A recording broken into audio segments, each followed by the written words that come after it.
Գրող հրապարակախոս Ռուզան Ասատրյանը գրում է. Որքան կարելի է լռել, բանականությունը բարձր արժեք է։ Ալիևին միայն դրանով կարելի է հաղթել։ Թագավորներից մեկը ժողովրդի իմաստնության մակարդակը ստուգելու նպատակով մի հայտարարություն է տարածում ասելով.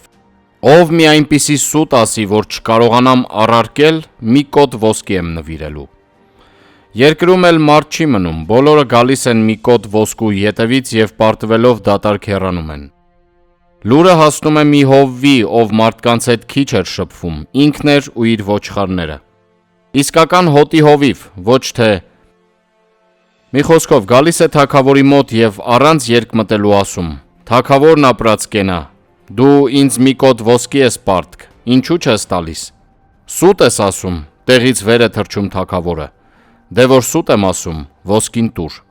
Այդ օրվանից հովիվը դարձավ թագավորի խորհրդական։ Ինչ եմ ուզում ասել։ Միթե այս 3 միլիոն հայերի մեջ մի հովիվ չկա, որ Ալիևին այնպիսի ճշմարտություն ասի, որ Հայաստան անունը մոռանա և հայի հանդիպելուց երեսը խաչակնքի, որ էլ չհանդիպի։ Մտածեք, կատակ չեմ անում։ Պետությունն իր քաղաքականությունն ունի, իսկ ազգը իր արժանապատվությունն ու հպարտությունը։ Պետությունը ամեն ինչ չի կարող ասել, իսկ ժողովրդի իրավունքները շատ մեծ են։ Ուր են տասնյակ հազարավոր հասարակական կազմակերպությունների, 190 կուսակցությունների պատասխանները,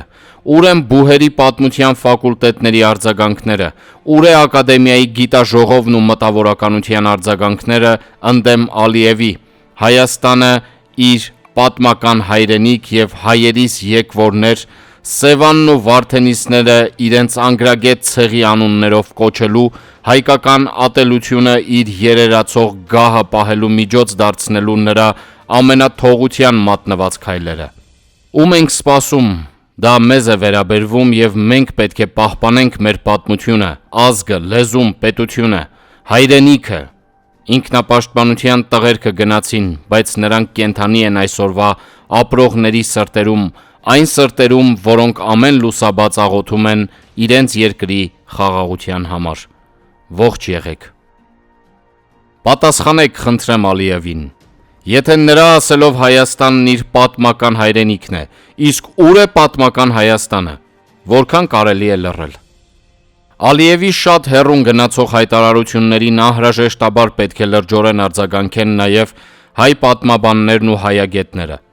Մի հապաղեք, բարեկամներ, եթե 500,000 թուրքեր են ապրել Հայաստանում, ապա որտեղ են այսօր Գանձակից, Նախիջևանից և Արցախից, Գարդմանից, Ուտիքից, Բաքվից և Սումգայիթից և այլ վայրերից հեռացած կես միլիոնից ավել հայերը, ովքեր թուրքական ցեղերի զոհ դառնալով լքել են իրենց պատմական տարածքները։ Էլ չեմ խոսում Արևմտյան Հայաստանի և նրա հայ բնակիչների ցեղասպանության և էթնիկ տարածքները սեփականելու մասին։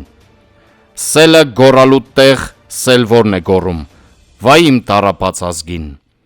Սևանի մասին ակնարկելը նույնպես վկայում են պատմական փաստերն իրենց հեռահար նպատակներին ծառայեցնելու ստորագույն ծրագրերի մասին։